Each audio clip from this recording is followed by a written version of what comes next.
Il y a en France 3 échographies recommandées pour le suivi de la grossesse. La première se fait vers la fin du 3e mois.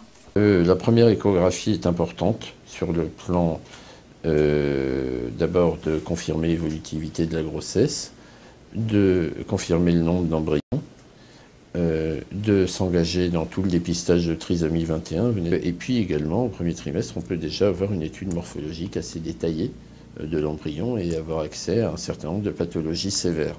Et quand elles sont là, autant le savoir le plus tôt possible. Pour les parents, c'est un petit peu le premier contact, la première vision d'un bébé, alors que jusque-là, les mamans savaient qu'elles étaient enceintes, mais ça restait très virtuel. La deuxième échographie, dite morphologique, a lieu à 4 mois et demi de grossesse.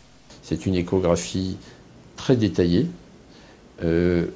avec le placenta, le liquide amniotique, le cordon, la croissance du bébé, et puis son anatomie. On aperçoit un petit bébé ici avec sa tête, le bout du nez, la lèvre supérieure, la lèvre inférieure, le menton.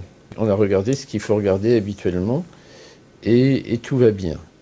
Il faut toujours souligner qu'une échographie, même faite dans de bonnes conditions, ne verra jamais tout.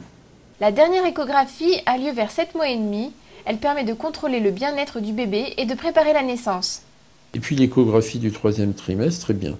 Là, on va s'intéresser à la position du bébé, peut-être en bas ou en siège. On va toujours s'intéresser à sa croissance, à la position du placenta. Et puis on va refaire une étude morphologique complète de ce bébé. Pas tellement pour trouver des malformations gravissimes, parce qu'elles ont été dépistées normalement bien avant, mais surtout pour trouver, et c'est très intéressant, des anomalies qui peuvent modifier la prise en charge à la naissance. Si les échographies sont parfois des examens un peu angoissants, elles sont aussi un merveilleux moment pour découvrir le futur bébé et se préparer à l'accueillir.